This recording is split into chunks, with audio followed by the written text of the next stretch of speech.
This is Charles Clinton from the Heart of Medicine, and we're going to review this other quiz. So in this first question, this is the ABIM pearls, and these ABIM pearls are, this is video number 9. So now we're going to focus on what are some pearls here. We have a difference between condyloma acuminata versus condyloma lata.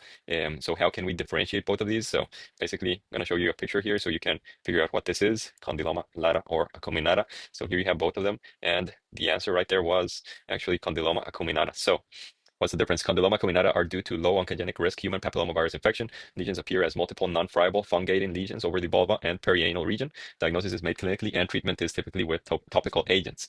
So what is the difference between that and the condyloma lata? Is that condyloma lata is a manifestation of secondary syphilis, okay? Characterized by flat, pink or gray velvety papules that typically appear on mucosal surfaces, for example, labia minora. So there you have it. So not on all condyloma are due to HPV. The acuminata is what we usually know as the condylomas due to HPV, and the condyloma lata is the one that is secondary to syphilis. Okay, going on to the next one. We have this other question. Let's see. This other question was about a patient, a 50-year-old female who was type 2 diabetic with an A1C, which was pretty elevated. It was into the Let's see, what was the A1C? 9%.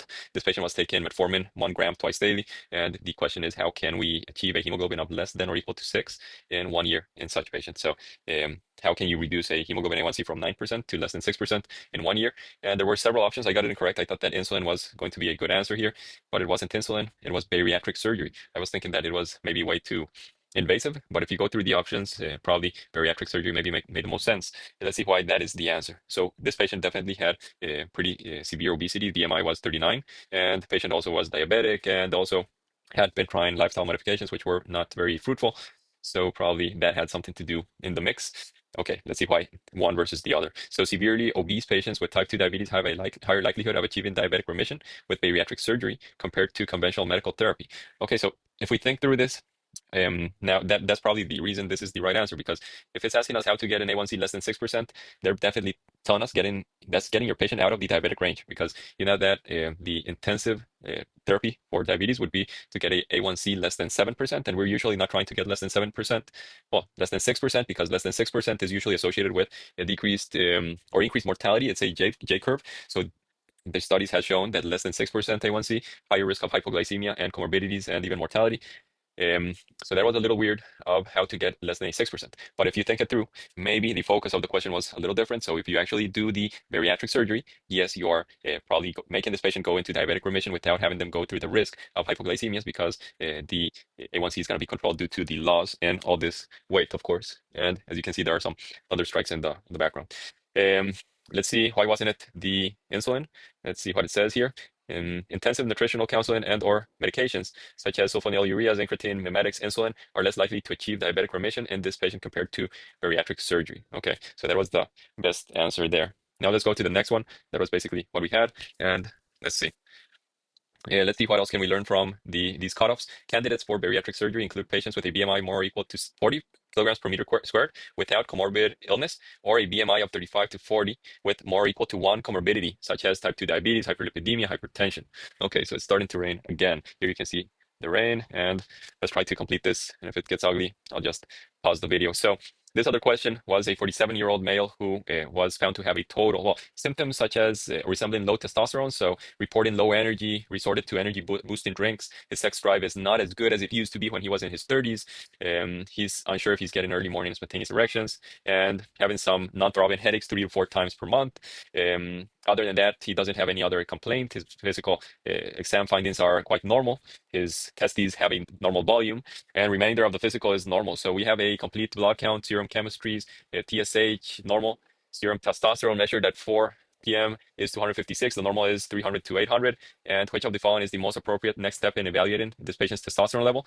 So I got it incorrect because I was able to bring it down to 2 options in the end. So the 2 options I was able to bring it down to was either free testosterone level or repeat testosterone level at 8 a.m. I wasn't sure between those two. In the end, I marked the one that was free testosterone level, but no, it doesn't work like that. The answer was repeat testosterone level at 8 a.m. So total testosterone levels less than 300 in a blood sample taken between 7 a.m. and 10 a.m. in patients with reported clinical features are suggestive of testosterone deficiency. So that's between 7 and 10 a.m. So those are the best hours to order that. And we're gonna probably move here out of the way in a second if this continues. And It says, let's see, measurement of free testosterone level is not usually required unless the patient is obese or elderly. Okay, so if obese or elderly, you do the free testosterone. Treatment includes transdermal or intramuscular testosterone preparations. That was the right answer. Features suggestive of testosterone deficiency. We already mentioned several, but just to hammer those points: incomplete sexual development, decreased libido and performance potency, decreased early morning erections, gynecomastia, decreased secondary sexual characteristics, small testes, hot flashes, low sperm count, and osteoporosis. Now let's move on to the next one. Finishing reviewing these questions. So this patient was a patient that was 62-year-old male, being evaluated for 6 months of occasional epigastric pain, relieved by eating, has tried over-the-counter antacids and famotidine with some relief, doesn't seem to have much of red flags. He immigrated from China at age 12. Normal colonoscopy 2 years ago. Physical is normal. Vital signs are normal, and the most appropriate management for this patient. So we have two tough options, or three tough options. One is Helicobacter pylori stool antigen test. Another one is proton pump inhibitor for 6 weeks. And the last one is upper gastrointestinal endoscopy. And the right answer was upper GI endoscopy. Why was it that over proton pump inhibitor? Because it seemed like proton pump inhibitor could potentially be a good option there. Let's see why not. So dyspepsia is most frequently has no detectable underlying cause. However, it may be a sign of serious pathology, for example, malignancy or peptic ulcer disease. Patients age over 60 with new onset dyspepsia should undergo initial evaluation with upper gastrointestinal endoscopy, whereas those aged less than 60 without compelling indication for endoscopy should be tested for H. pylori or receive a trial of acid suppression. So the main pearl here is the age. After age 60, even if there's no concerning factors, you just do the scope, right? If the patient is um, younger than 60, you see if there's a compelling indication. And if there is none, then you can just check H. pylori or do the proton pump inhibitor. So that was the pearl there. Now let's move on to the next one.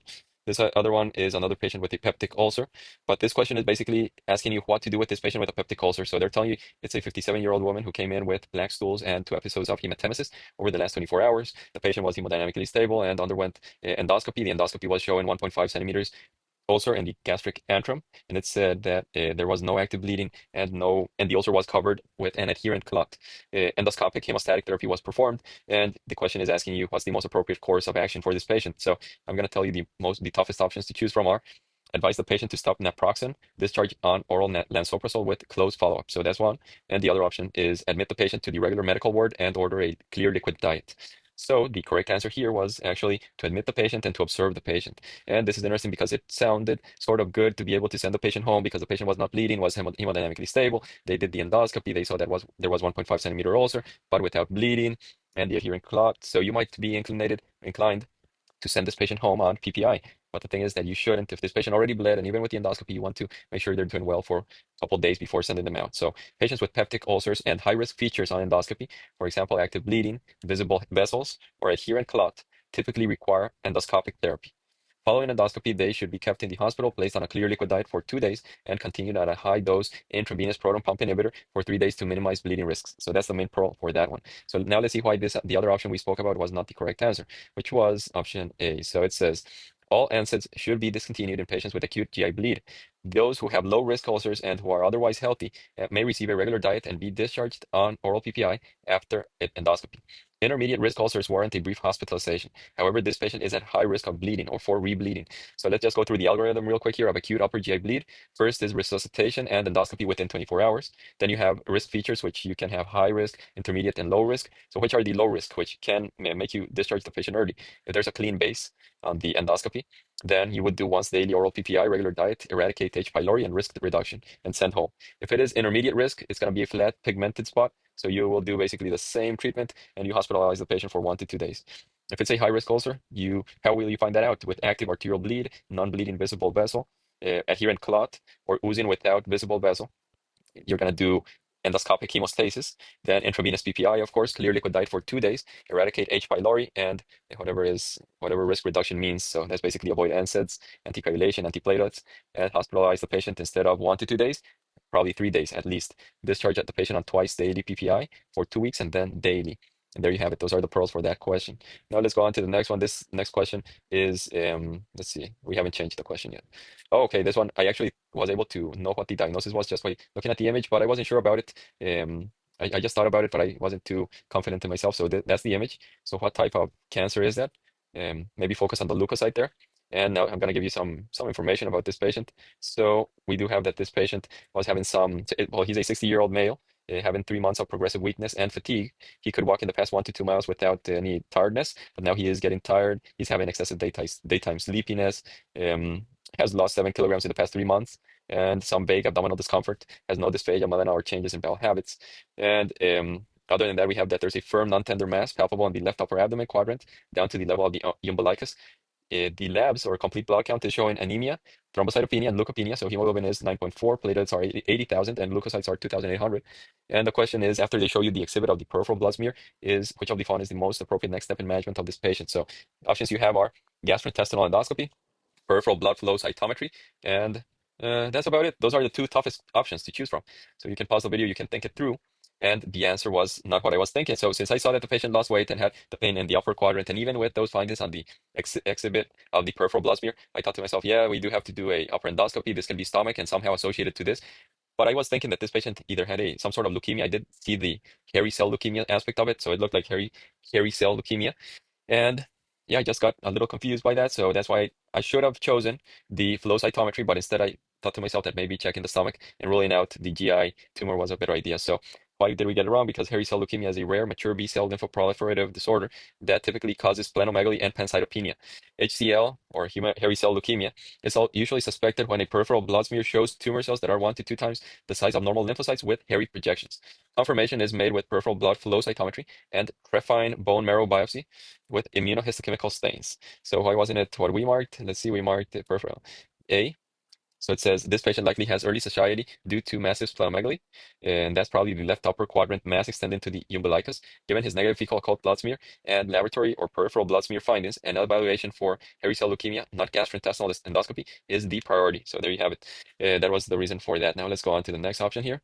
We already reviewed all the questions that were incorrect, and now we're gonna review the ones that were correct a little quicker. So it's a Sunday. Actually, I didn't tell you it's Sunday, May 25th, 2025.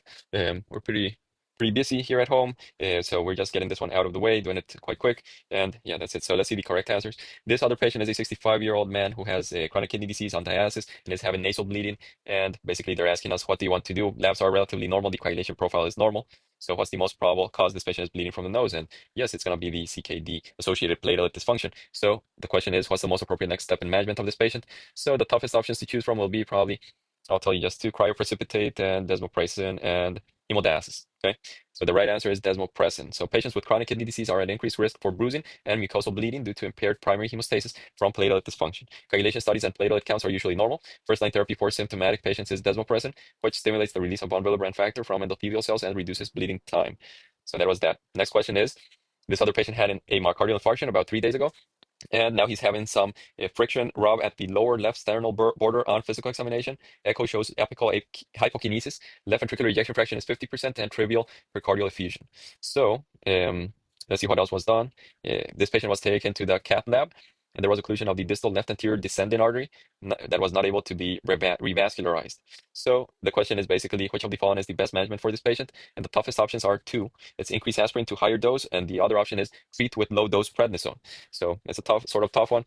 So if you think about it, this is called Dressler syndrome. Dressler syndrome is the autoimmune pericarditis after myocardial infarction. So it says peri-infarction pericarditis refers to onset of acute pericarditis within days after an acute myocardial infarction. It is usually transient, and symptomatic patients should be managed with higher doses of aspirin. The use of anticoagulants, non-steroidal anti-inflammatory drugs, and corticosteroids should be avoided in this setting. So that makes sense, okay? And yeah, using aspirin is a good idea in that case, okay?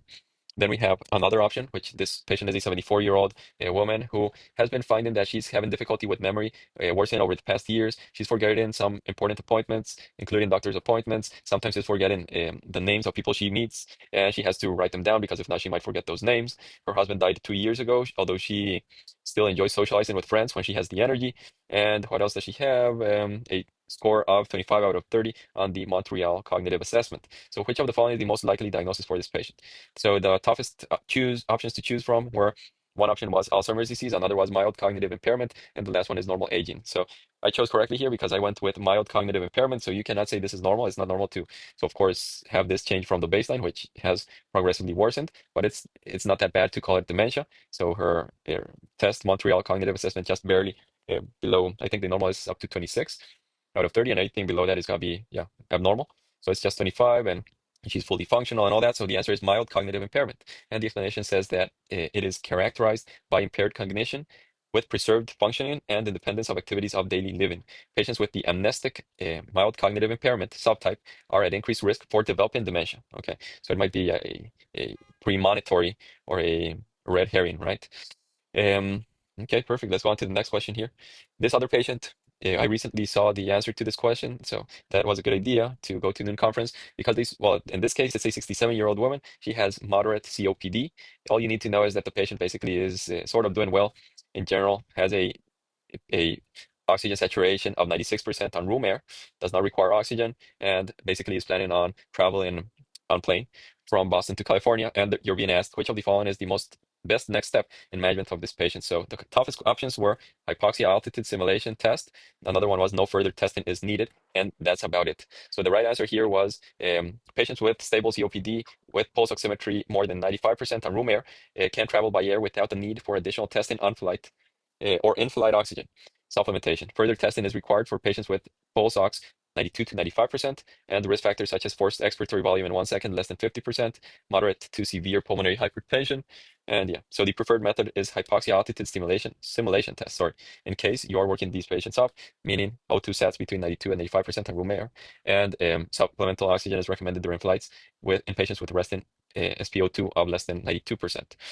Now we're moving on to the next question. This patient had infective endocarditis in the past. Basically, now is going to have a colonoscopy, and they're asking you which is most appropriate next step in management of this patient. So several are mentioning antibiotics pre-procedure, or doing a transthoracic echo pre-procedure, and the patient is actually asymptomatic, or doing a new colonoscopy after the patient had a, what is it? No, the patient is planned for a colonoscopy, sorry. So this other option is just go ahead with the colonoscopy, and that's about it. So I ruled out all the ones that were antibiotics because this is not a reason for antibiotic prophylaxis. And why would you do a transthoracic echo in this patient without any specific reasons? Nope, that's not the answer. So the answer was proceed with colonoscopy. Then it says antibiotic prophylaxis for infective endocarditis is recommended only for patients with an underlying high-risk condition, cardiac condition, such as prostatic heart valve, previous infective endocarditis, who are undergoing dental work with gingival manipulation or a respiratory tract procedure with incision or biopsy. It is not recommended for GI or gastrointestinal endoscopy with or without biopsy. Okay.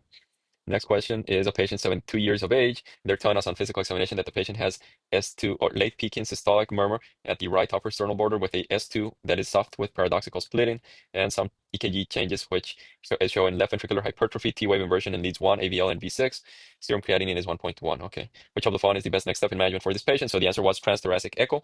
And the reason you want to do that is because you want to make sure that this patient isn't having a significant aortic stenosis. So that's your next step. And high-risk cardiac conditions that necessitate further evaluation and management prior to non-cardiac surgery include unstable coronary syndrome, decompensated heart failure, significant arrhythmia, and severe valvular disease. Patients with known or suspected severe aortic stenosis should undergo transthoracic echo prior to any non-cardiac surgery. Okay, next question. We're almost finishing. This one I can relate to a little more. So look at this. It's a 46-year-old woman who was having severe pain in the right heel, particularly after getting out of bed in the morning. The pain has been present on and off for 6 weeks, but has recently intensified. And what else? They're telling us there is no pain or discomfort when tapping with the reflex hammer inferior to the medial malleolus on either foot. She has pain in the right central heel that is increased by dorsiflexion of the toes. The Achilles tendon is not tender throughout its length, and lateral compression of the calcaneus does not elicit pain. So the answer here was basically plantar fasciitis. And it says plantar fasciitis usually presents with heel pain that is most intense on the first step upon arising. Examination shows local point tenderness with dorsiflexion of the toes. The condition usually resolves with conservative measures such as plantar stretching exercises and short-term of NSAID use. I mentioned that I am a little more conscious about this condition because I've had some sort of not chronic plantar fasciitis but acute one because recently just walked like 2 hours with a weighted vest downtown, which I hadn't done in many months, and both plantar fascias started hurting and now they're resolving. But I understand what they mentioned. I had never understood this thing of this severe pain with your first steps in the morning till now.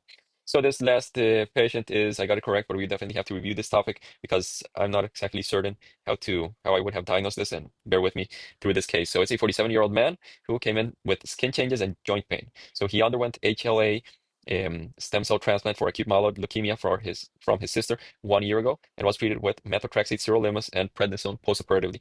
The prednisone was tapered off and stopped 6 months ago, and 2 months ago he noticed progressively worsening skin changes. He has difficulty using his fingers and complains of small joint pain, and he currently uses artificial tears from eye dryness and albuterol as needed for mild intermittent asthma. Vital signs are fine, skin thickening with areas of hypopigmentation, which I'm going to show you in a moment here. Let's see those. And basically, they're asking us what's going on. So they're giving us a CBC showing that there's normal hemoglobin, platelets, and leukocytes. The serum chemistry, normal, just a little bit elevated creatinine to 1.4. Total bili is elevated at 3.2 with direct bilirubin predominance at 2.7.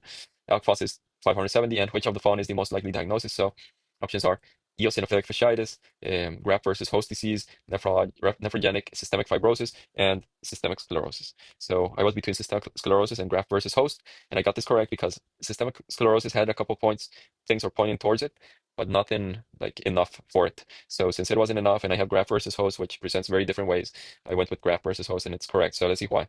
Acute graft versus host disease occurs within 100 days of hematopoietic stem cell transplant. Chronic graft versus host disease can occur at any time. The skin, liver, and gastrointestinal tract are the most commonly affected. Skin, liver, and GI tract. Okay. Treatment includes steroids for both acute and chronic disease. Okay. And let's see why it wasn't systemic sclerosis. Skin changes in systemic sclerosis include telangiectasia, sclerodactyly, digital ulcers, and calcinosis cutis. Patients may also report vascular symptoms such as Raynaud phenomenon, gastrointestinal symptoms such as GERD, or shortness of breath suggesting lung involvement. So that's why it wasn't that. And that's about it. See you in the next one. And yeah, might take a little nap. We're a little tired this Sunday.